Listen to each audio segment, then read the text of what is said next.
the Duke and Duchess of Kent, live at Kensington Palace, which is home to the Royal Alpha Masonic Lodge. The Royal Alpha Lodge was established by the Duke of Sussex after he became Grand Master of United Grand Lodge in 1813. One of its most eminent members was the Physician-in-Ordinary to Queen Victoria, Sir William Gull, who Stephen Knight claims was responsible, along with several other eminent Freemasons, for the Jack the Ripper murders in Victorian London.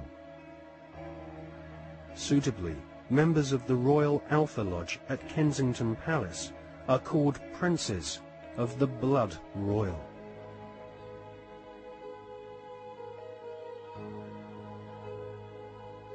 Secret societies across the planet proudly claim to have geniuses such as Mozart and kings amongst their membership.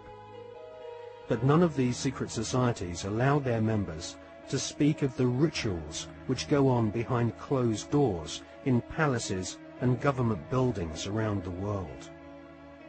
The satanic rituals of Freemasonry have been practiced by several kings of England, but all those questioned sweep Freemasonry's darkest satanic secrets under a very plush carpet.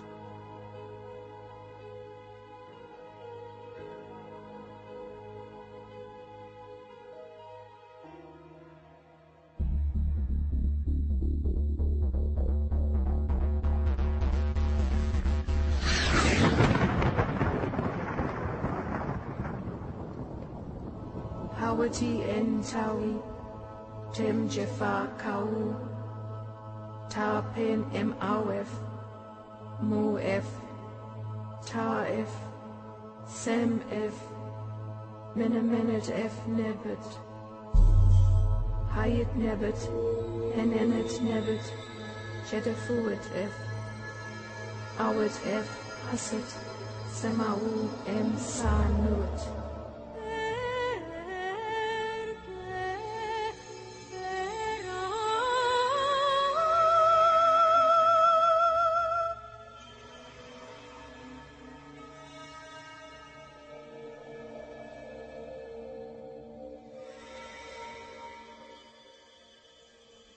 One of the most influential secret societies spawned by the Bavarian Illuminati is the Order of the Golden Dawn.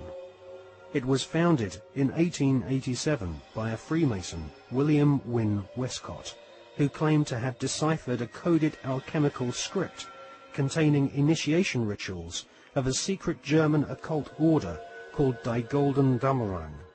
Westcott already had plenty of experience conducting occult rituals. In 1865, he had helped establish a Masonic order called the Societas Rosicruciana, inspired by the Jewish magic of the Hebrew Kabbalah. These rituals are still enacted at study group meetings at the United Grand Lodge in London. For many years, the Golden Dawn held its meetings at the London headquarters of the Mark Masons. The Golden Dawn was plagued with scandal as rival high-ranking Masons wrestled for control of this influential Victorian secret society.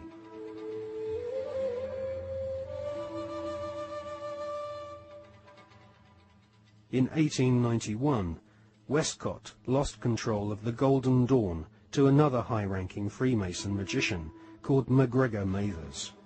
Together with the poet W.B. Yeats, they devised new magical rituals and initiated the senior members of Britain's aristocracy.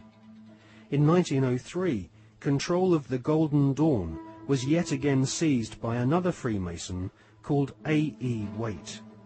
The rituals of the Golden Dawn were similar to ancient witchcraft.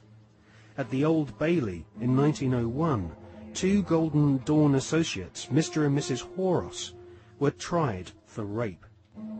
They had used the Golden Dawn initiation ceremony to beguile their teenage victims. The Golden Dawn was nothing more than Freemasonry with added semi-satanic and sexual mysteries. The Golden Dawn still survives to this day. In 1987, a conference was held in London to commemorate the centenary of the Golden Dawn's conception. The conference was organised by the Hermetic Research Trust, whose trustees include the Marquis of Northampton, who is a prominent Royal Arch Freemason.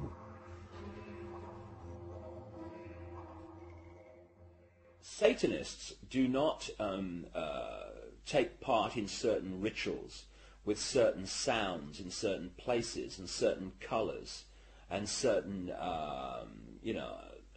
verbal statements.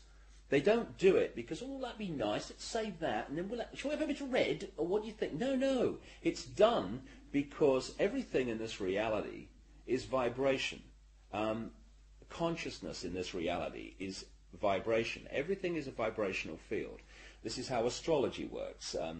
When we're born, where the planets are, they're sending out vibrational projections that are affecting the vibrational field that we are born into, and that's why we are affected differently at different times of the year. Therefore, they understand this, and they're manipulating these vibrational fields all the time to manipulate us. And so these rituals are just a pageant. It's like the Freemasonic rituals. You know, you talk to Freemasons, the vast majority of Freemasons not trying to manipulate anyone, not on a mass scale anyway. And they'll say, so what about these rituals? Like, oh, I don't know. To do silly things where you try to leg up and bare your bloody breast. I don't know, it's an ancient bloody tradition. I don't know what it's all about. Anyway, they do a nice dinner, so you only have to do it once. They don't realize that these initiation rituals are actually set up to affect the participants in a certain way that allows these other dimensional entities, which folklore have talked about for thousands of years all over the bloody planet, this theme of possession by demons. These are entities that exist just outside the frequency range of the five senses. Because, again, because of the suppression of basic knowledge of who we are and the nature of life, we become child's play to manipulate. For instance, people look through their eyes and they think they're seeing everything in the space they're looking at. No, they're seeing a fraction of it. They're seeing a tiny frequency range that the five senses can access. Just like if you tune to radio 1, you get radio 1. You don't get radio 2, you get radio 1. And this is why, if there was a cat in this room now, it might be reacting to what is to us here empty space. But it's not empty space to the cat because it has a greater visual frequency range. Now, just outside the frequency range of the five senses are entities that are manipulating this five-sense reality through these particular bloodlines. And one of the key places where this possession takes place is during these satanic rituals and gatherings, when the vibrational environment is created by the ritual that allows this takeover of the mental and emotional processes of these people to take place. And this is why you'll meet so many people who've known famous politicians and staff when they started in politics or before they came into politics. And they'll say, mate, that guy ain't the bloke that I knew. Well, mentally and emotionally, that's literally true in a lot of cases because of this possession that takes place. And people think it's kind of far-fetched and it's maddening. That may happen in Babylon, but not now. Well, please. That very thought is the greatest defense mechanism this grotesque conspiracy has to protect it.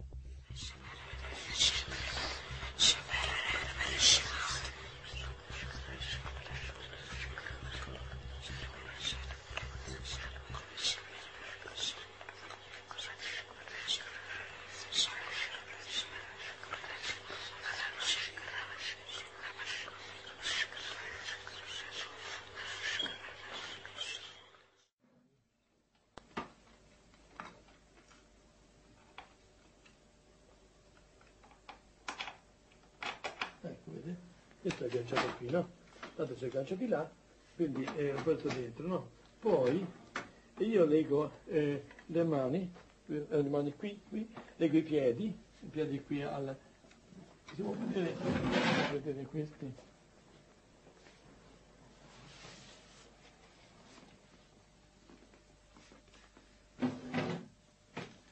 E questo generalmente si ecco, può legare il braccio, vedete?